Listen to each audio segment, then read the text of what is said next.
los últimos días del mes de septiembre de 2023, recientemente, publiqué en Parcela Digital un artículo que lo que viene a contar es un hito en la historia de la informática personal, porque viene a demostrar con pruebas de calado que lo que se consideraba como el primer videojuego español en realidad no lo es, porque existió uno anterior.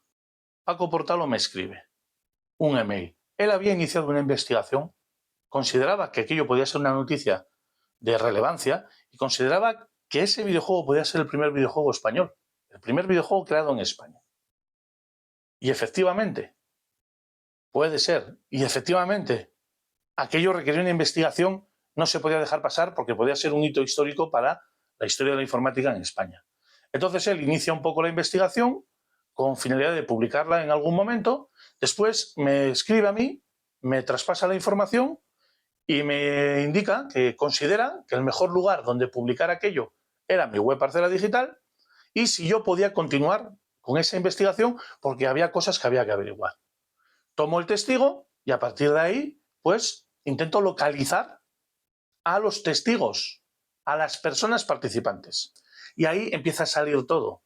Salen, pues, testifican que efectivamente se creó la máquina. No solo era un diseño en papel, sino que además de crearse la máquina, se hizo el prototipo y se enseñaba a los visitantes. Por lo tanto, no tenía un fin comercial, pero sería el primer videojuego español.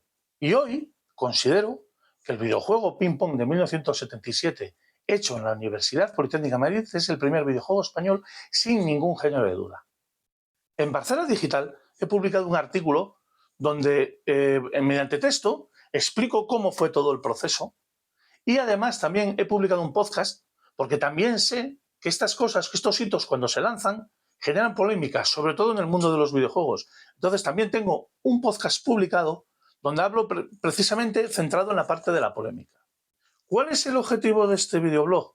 El objetivo de este videoblog es mostrar en vídeo, en una imagen en movimiento, mostrar las pruebas del diseño, de todo el diseño del videojuego. El resto, ya hay testigos que participaron, que corroboran que existió el prototipo, que fue totalmente operativo y también sabemos por el diseño que se basó en una idea del Pong de 1972, pero no fue ni una ingeniería inversa ni un clon. Fue un desarrollo hecho de cero para otra tecnología para la cual no se desarrolló el de 1972 de Atari.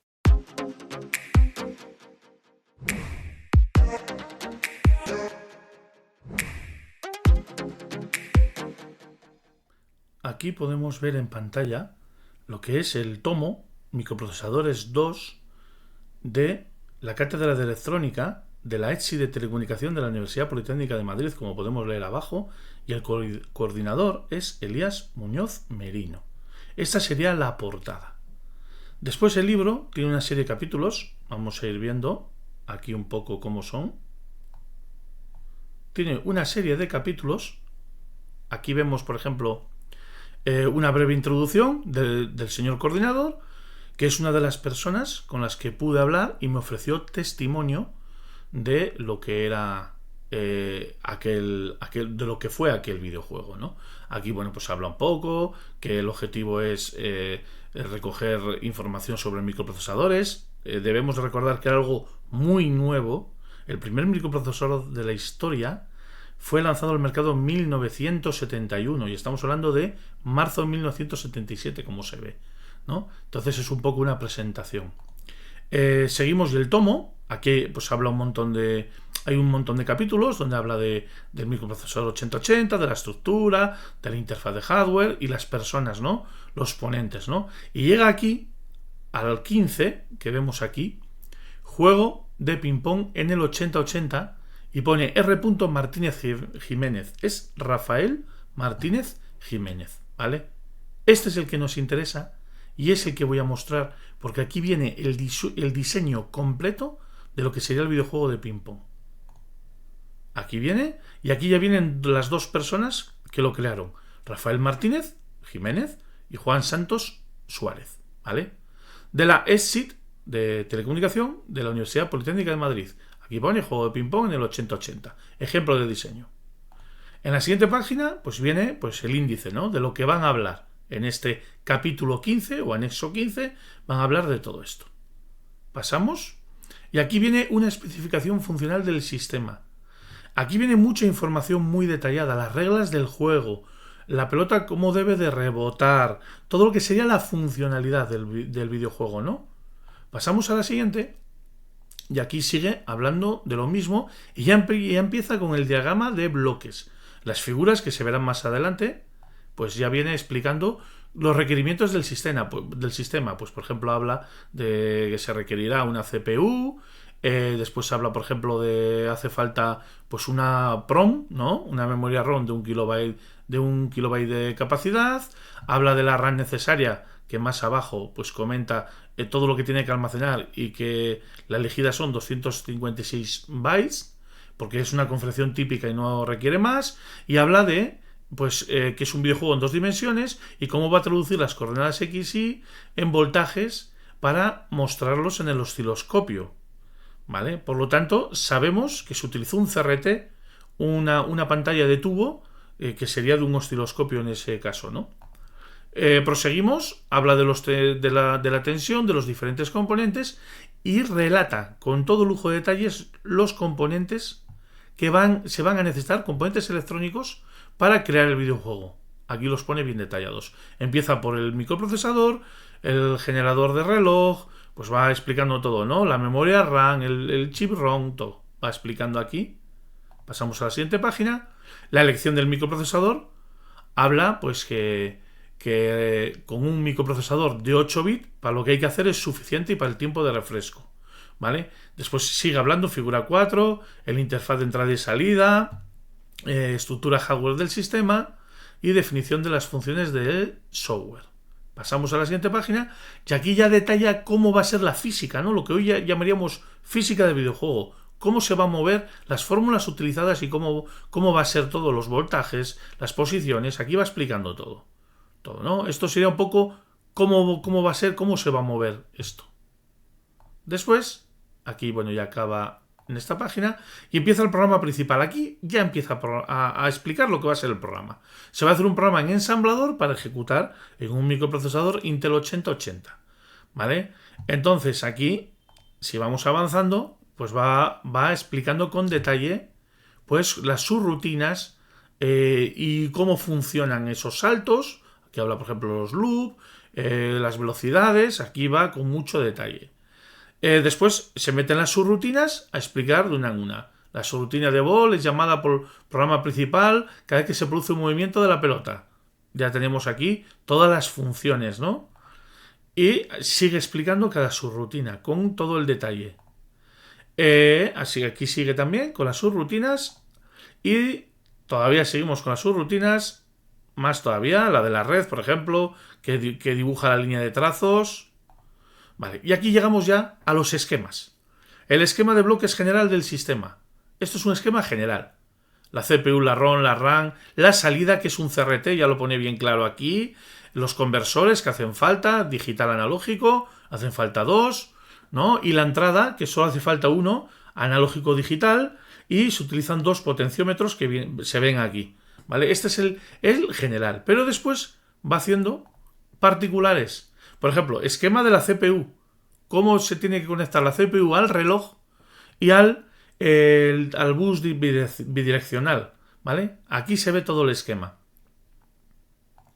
Después aquí vemos el bus de control, la ROM y la RAM y cómo se interconectan, ¿vale?, con la CPU.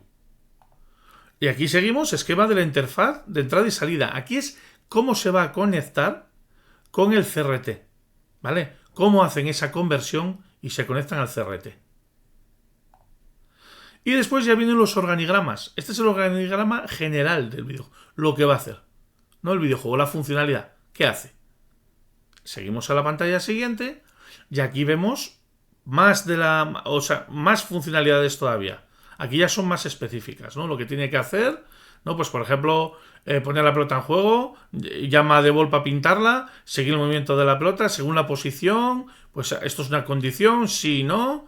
Así se va viendo todo, ¿no? Todo el diseño. Sigue habiendo más esquemas aquí, más organigramas, donde explica todos los apartados. Estos son las subrutinas. Es el organigrama de cada subrutina que antes se explicaba detalladamente en páginas anteriores. Aquí se ven, ¿vale? Aquí las tenemos. Aquí las tenemos. Y aquí los tenemos. Todas las subrutinas también transformadas en organigramas. Y aquí llegamos ya a lo importante. Llegamos al código en ensamblador que hay que grabar en la ROM, que después va a ejecutar el Intel 8080 de este desarrollo. Esto, si vemos aquí, pone 8080 y pone aquí MDS Macroassembler, versión 2.2. Esto está hecho con una máquina Intelec de MDS 800 lanzada al mercado en 1975 junto con el microprocesador, y era la máquina utilizada para programar, por ejemplo, las ROMs. Tenía un grabador de ROMs y tenía otros medios de grabación, y entonces en esa máquina se programaba, se grababa la ROM, y esa es la ROM que después tiene el programa que ejecuta el procesador, ¿vale? Entonces esto se hace en un aparato que uno de los hitos que me comentó vía email Juan Santos, uno de los creadores de este videojuego, es que la primera máquina MDS 800 para programar en Intel 8080 que llegó a España fue la que recibió la Universidad Politécnica de Madrid y fue con la que hicieron esto. De hecho, todo este desarrollo era para aprender y practicar con el nuevo microprocesador y con aquella máquina de desarrollo de programación. Y aquí seguimos viendo todo el ensamblador. Todo el ensamblador. Todo el ensamblador. Aquí. Esto es el código fuente con todas las subrutinas y todo lo que hace para pintar. Hasta aquí. Esta es la última página. Aquí acabaría. Esto es el diseño completo detallado de un videojuego ping-pong del año 1977. Después, tanto Juan Santos como Elías Muñoz, coordinador, me confirman totalmente que la máquina existió, se creó, fue totalmente funcional, incluso se enseñaba a los visitantes al Departamento de Telecomunicación de la Universidad Politécnica de Madrid. Esta información que acabo de mostrar, este documento, este libro, Microprocesadores 2, que ha caído en mi poder gracias a Paco Portalo, que es la persona que me lo entrega, detalla con suma claridad toda la información de la creación de ese videojuego, todas sus características. Pocos videojuegos antiguos tendrán una información tan detallada. Por eso, más los testimonios de las personas implicadas que confirman que existió un prototipo y que fue jugable y operativo, por eso considero que el videojuego Ping Pong de 1977 de la Universidad Politécnica de Madrid es el primer videojuego español, el primer videojuego creado en España, superando en 2 años al que consideraba antes que era el paracaidista, creado en 1979 para recreativas. Sé y soy consciente que esto genera polémicas y en el mundo del videojuego más. Después cada uno tendrá su opinión. La mía es completamente clara y contundente. Estamos ante un hito, acabamos de recuperar para la historia al primer videojuego español. Y en Internet no existía, hasta la llegada de estas publicaciones de Parcela Digital, no existía el más mínimo comentario, ni documentación, ni mención a este videojuego. Por eso lo considero un hito para la historia de la informática. Primer videojuego español. Si te gustan mis vídeos en mi canal de YouTube de Parcela Digital, puedes pulsar en suscribirse y en la campana para estar al día en las notificaciones.